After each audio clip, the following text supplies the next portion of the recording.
Olá, viva, sejam bem-vindos a mais um episódio do Inov Talks. Hoje connosco Paulo Fernandes, Presidente da Câmara Municipal do Fundão. Olá, viva, Olá, bom como dia. Antes estão? de mais, Bom dia, bom dia.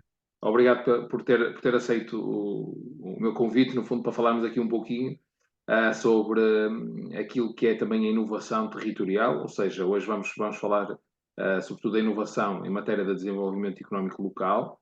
Um, e para mim, e seguramente que não é só para mim, é para um conjunto de pessoas, o Fundão é habitualmente considerado um case study, no fundo, na atração de empresas e de talento, portanto, no fundo, tudo aquilo que promove o desenvolvimento económico e que depois tem naturalmente um impacto a nível do desenvolvimento social.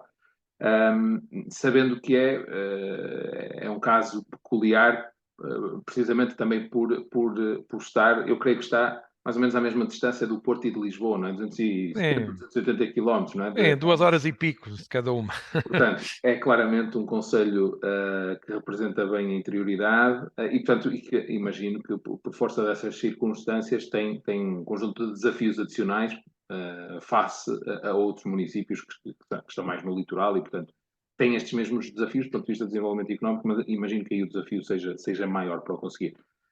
Será que nos consegue contar um pouquinho melhor da evolução do Fundão ao longo dos últimos anos, com especial foco nestes temas e do desenvolvimento económico e social e de que modo é que a inovação tem vindo a ser preponderante neste caminho?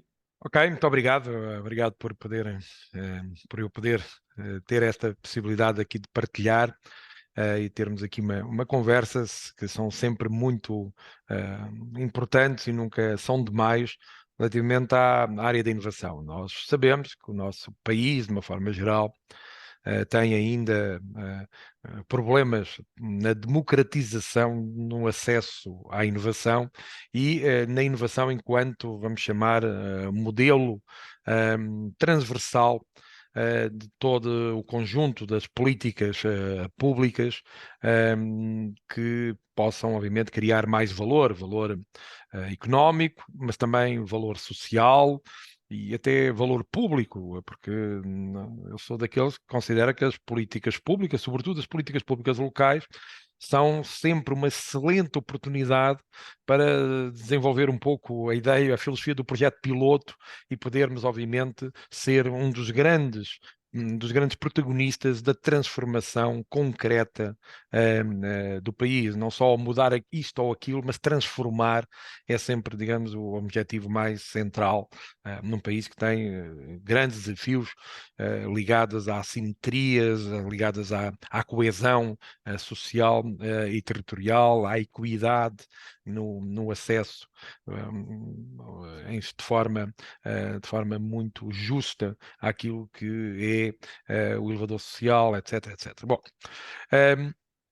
como disse bem, o Fundão é um território situado no interior do país, mais ou menos aqui distante entre Lisboa e Porto, um pouco mais distante de Madrid, mas também não muito mais. E, de certa forma, nós atingimos um limiar do ponto de vista do que era uma estratégia, eu vou chamar convencional, de desenvolvimento, quando se deu a crise financeira da primeira década, no final da primeira década do milénio, 2009, 2010, 2011, que depois se traduziu num período que em Portugal foi conhecido pelo período da Troika. E aí foi na altura que cheguei à presidência da Câmara, ali em 2012, 2013, e estávamos numa situação absolutamente dramática.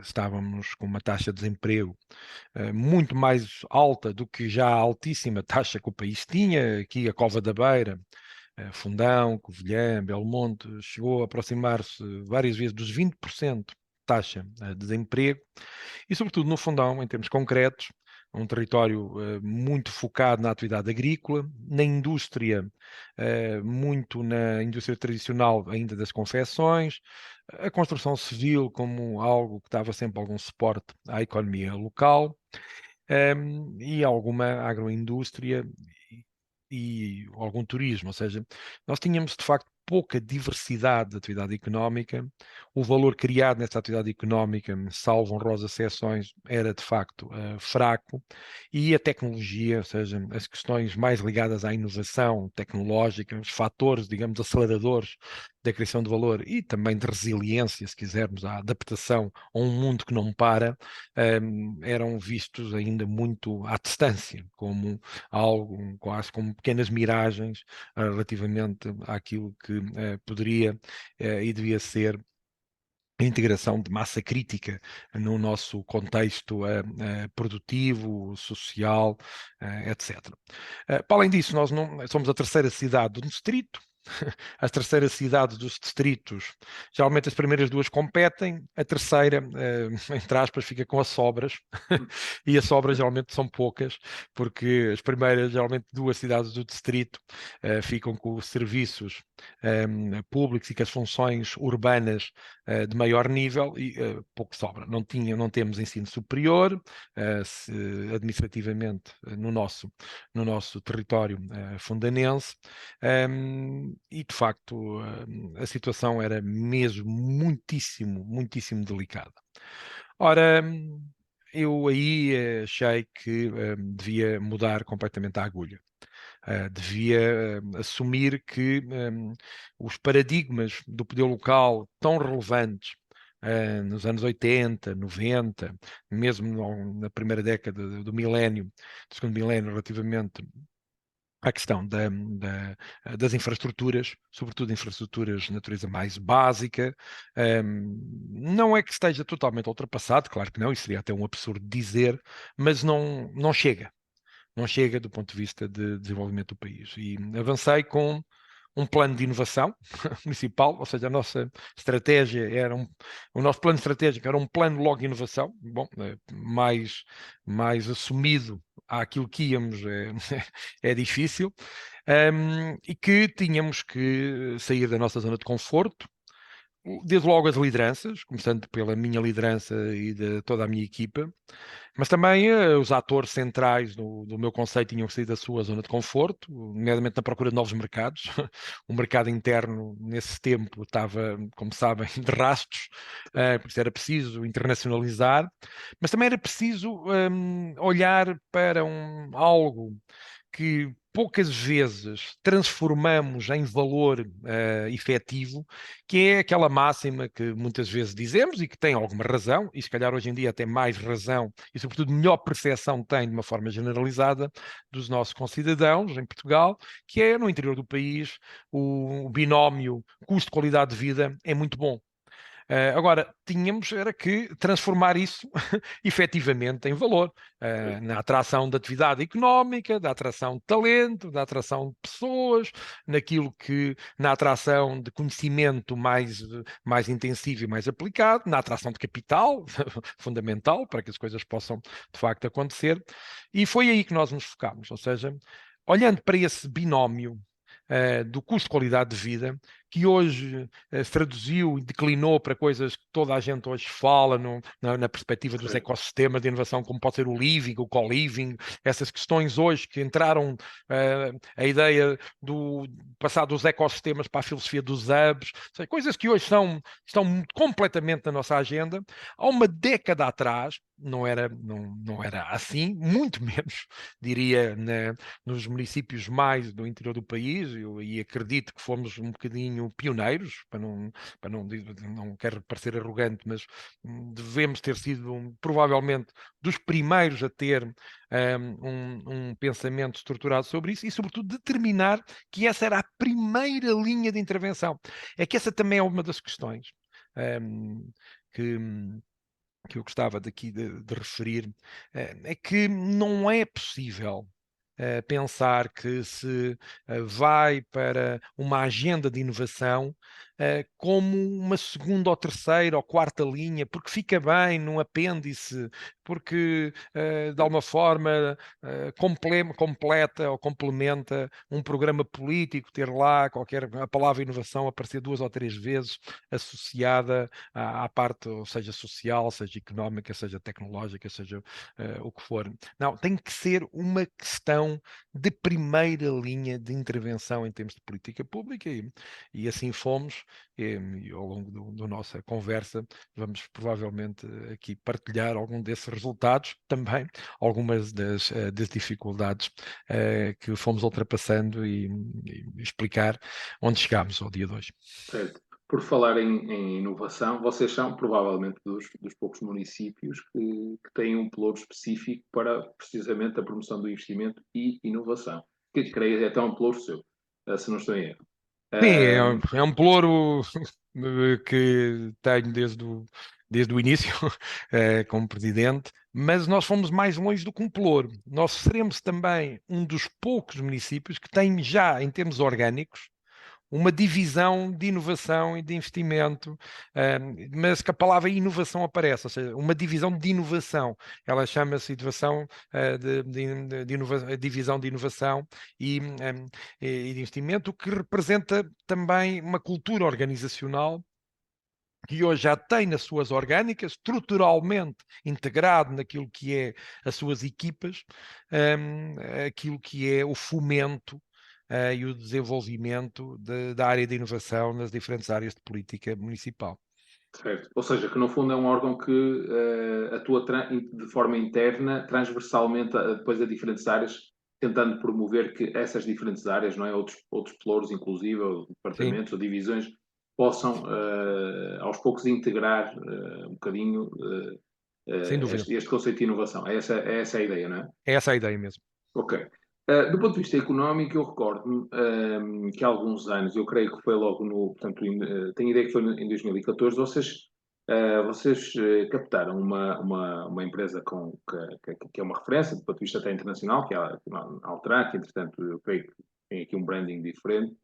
Hoje é Uh, Capgemini, e, hoje e, foi adquirida pela Capgemini. Exato. Essa captação desse investimento foi o trigger, no fundo, para a estratégia que falava há pouco, ou seja, lá está, atração de investimento, atração de talento e mais. Como é que um município que não tem uma universidade, não é, consegue, no fundo, contornar esse tema e atrair ainda assim, e para quem não conhece a Altran ou a Capgemini, é uma empresa portanto, da área tecnológica, que trabalha sobretudo com pessoas qualificadas. Como é que um território que não tem uma universidade consegue atrair uma empresa que eu diria que poderia ser disputada pelos maiores municípios portugueses, não é? Ainda mais nessa altura. Hoje já existem muitos centros de competências, aquilo que dizia há pouco, ou seja, hoje já está muito mais disseminado este tipo de questões e, portanto, mas na altura, quer dizer, até Lisboa e Porto estavam Na corrida. na corrida, não é? Como é que se consegue atrair uma empresa desta natureza, não tendo estes recursos internamente? Portanto, imagino que até do ponto de vista do marketing territorial, não é? É necessário, e depois na prática, também é necessário implementar um conjunto de facilidades, entre aspas, ou seja, para atrair a empresa, não é? Porque a empresa depois precisa de pessoas, eu tenho ideia, eu não sei exatamente quantas pessoas tem agora essa empresa em Quase concreto, mas isso, 500. quase 500, não é? 500 Quase pessoas, 500 engenheiros informáticos, programadores aqui a trabalhar. imagino que sejam maioritariamente de fora, não é? Tem uma parte. Sensivelmente, neste momento, provavelmente cerca de 50% serão, como eu costumo dizer, fundanenses não portugueses. Certo. Mas sim, se calhar a questão da captação e da concorrência é uma questão que eu gostava, se calhar, de dar aqui uma outra pincelada. Por exemplo, nós não só estávamos a competir nacionalmente, com sobretudo 3 cidades, mas posso dizê-lo, Lisboa, Porto e Braga, eram cidades que estavam também na órbita possível do desenvolvimento de um novo centro de competências, da então Altran, em Portugal, mas também estávamos a competir internacionalmente. Havia mais 8 cidades, Sambória Numa Traiçoa, distribuídas pela Europa, onde estávamos também a competir. Calhar, a primeira grande questão é como é que nós chegámos a ser parte nessa competição. Exato, E exato. depois a segunda questão é como é que nós ganhamos a competição. Se calhar a primeira, acho que é uma história talvez mais curiosa. Nós começámos com a tal ideia da diversificação da atividade económica e achámos que, olhando para os conceitos, às vezes, da aldeia global, da questão da conectividade, dizer, bom, ok, desde que haja conectividade, em quaisquer sítios pode criar valor. E então, na altura, colocámos uma pequena aldeia histórica, de Castelo Novo, faz parte do programa das aldeias históricas, e colocámos-la como uma aldeia open source. Criámos um marketing. Nós já na altura trabalhávamos bem o conceito do marketing territorial, nomeadamente tendo naquela base o tal binómio do estilo de vida, qualidade de vida como um referencial. E dissemos, ok, vamos pôr um desafio. Vamos fazer isto por desafio, porque talvez por desafio seja tão improvável, mas que a questão do desafio talvez tenha eco, o seu eco talvez chegue aos destinatários corretos, e lançámos a ideia de uma aldeia open source.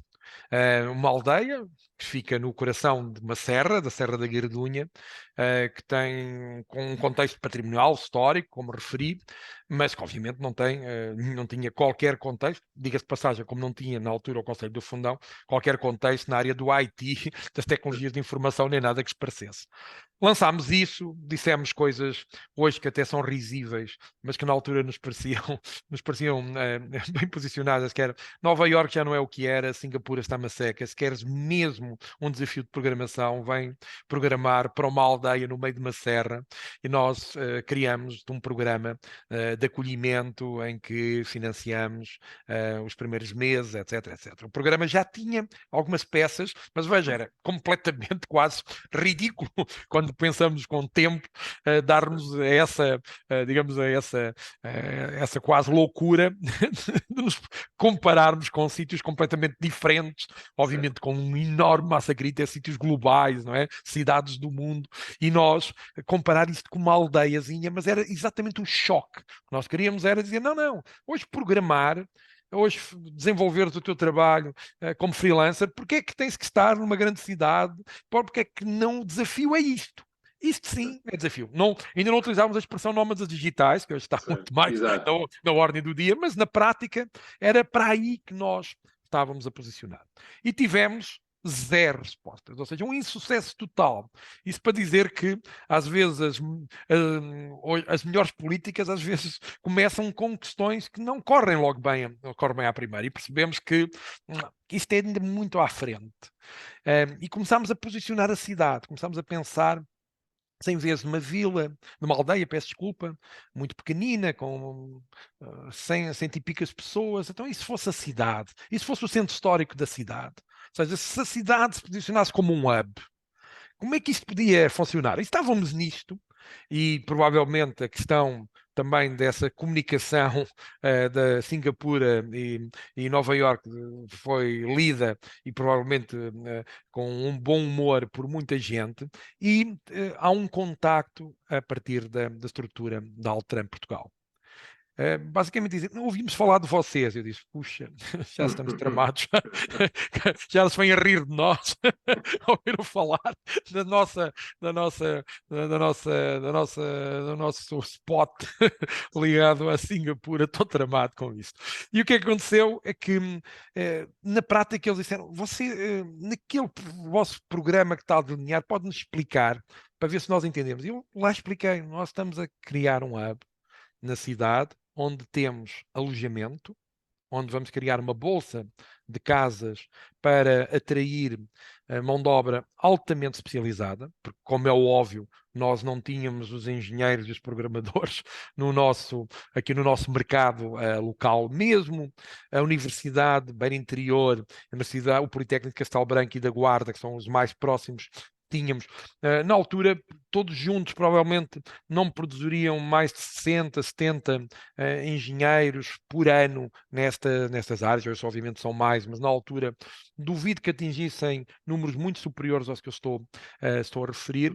E como tal, nós nesse hub vamos também refuncionalizar edifícios públicos.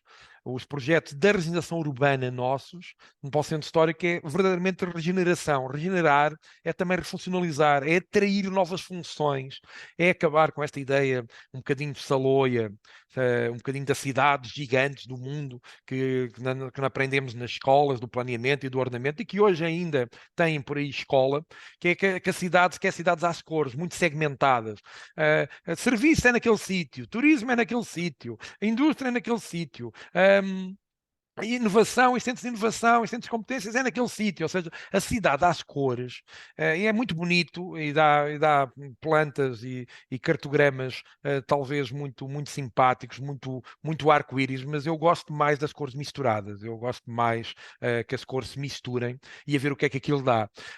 E como tal, a ideia foi refuncionalizar edifícios que trouxessem funções económicas, funções empresariais para o coração da cidade, e a cidade não ficasse, infelizmente, como em muitos casos, para além de um comércio que foi empobrecendo, um comércio tradicional que foi empobrecendo um pouco por todo o lado, sobretudo até no interior, isso foi absolutamente dramático, e todo esse estoque, quer de casas, quer de espaços, quer mesmo de edifícios públicos, o que nós não queríamos é que isto fosse um mero cenário, não é? Que ficasse como uma cidade cenário com meia dúzia de cafés e esplanadas que dessem alguma resposta. E essa combinação entre habitação, a componente da refuncionalização de edifícios públicos e não só para serem destinatários de espaço de escritórios. E um programa de formação avançada entre nós posicionarmos como mediadores, explica isso e diria, meia dúzia de dias entramos na corrida. Entramos na corrida. Depois ganhar a corrida, nós tivemos que passar por crivos de dezenas de especialistas que foram contratados para avaliar todas as propostas, mas eu digo-lhes, quando entrei na corrida, fiquei muito confiante que podíamos ganhar. Primeiro porque íamos também trabalhar numa coisa improvável, ou seja, o Grupo Altran iria ser muito mais conhecido em Portugal pelo facto de apostar num sítio improvável.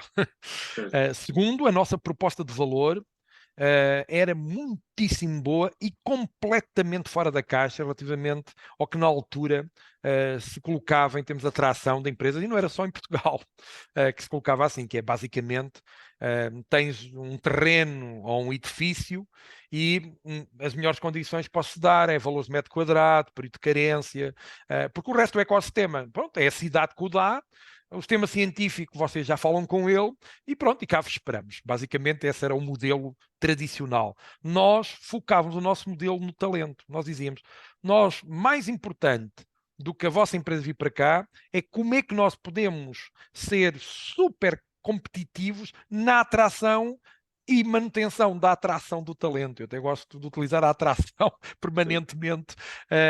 E isso é o meu foco. E se vocês acreditarem nesse foco, vocês vão crescer mais depressa aqui e provavelmente vão ter até menos rotatividade, que é um problema muito grande no setor, obviamente, e que continua, mas a percentagem, se quisermos, em termos de rotatividade, pode ser menor. E eles acreditaram em nós e cá estamos, e hoje somos, de facto, um conjunto já de empresas no nosso ecossistema da IT, salvo erro, são 18 neste momento, e já valemos mais de 1000 engenheiros e programadores informáticos numa cidade que tem 13.000 pessoas, por isso podem ver o impacto que essa questão tem e a crescer muito. E se calhar podemos falar um bocadinho também sobre isso.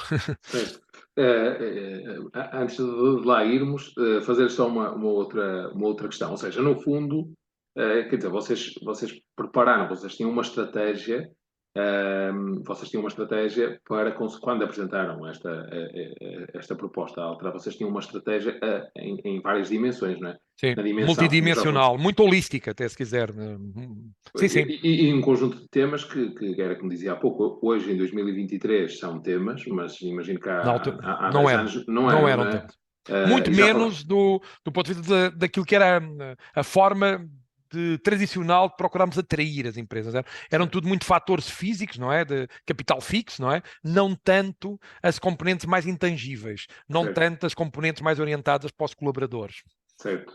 E, e no fundo, por exemplo, um dos temas que já mencionou e que me parece, e que é um tema ao dia de hoje, que se fala a nível nacional, por exemplo, o tema da habitação, ou seja, vocês para conseguirem receber esta quantidade de pessoas de fora, perceberam imediatamente que iam ter um desafio, não é, do ponto de vista da habitação e, portanto, acabam por combinar aqui, não é, por um lado, a regeneração da cidade, por outro lado, para preparar, no fundo, dar essas condições. Qual é que foi o papel do município em si nestas várias dimensões? Ou seja, na dimensão, por exemplo, da habitação, o que é que Sim, temos em ficou... concreto o que é que fizemos, ok. Exato, habitação, por exemplo, na educação, sei que também existiram algumas políticas do Certo, ponto de vista, porque depois os colaboradores certo, certo, têm certo. Claro, família, sobretudo trazem internacionais, filhos, claro, é evidente, preciso, claro. no fundo, ter um produto quase-chave na mão, não é? Para atrair, e que imagino que não é fácil, até porque vários Claro. destes temas estão fora das competências críticas, entre aspas, não é? Do município, tipicamente. Portanto, imagino que tenham tido um conjunto de iniciativas João, o muito João está a específicas. pôr o dedo na ferida relativamente a uma coisa que hoje até pode parecer quase uma anedota, mas ao longo do tempo em que fomos criando valências, depois os coworks, as aceleradoras, as incubadoras, os nossos Fab Lab, etc., várias vezes essa questão se colocou, que era se nós tínhamos competência na área de inovação.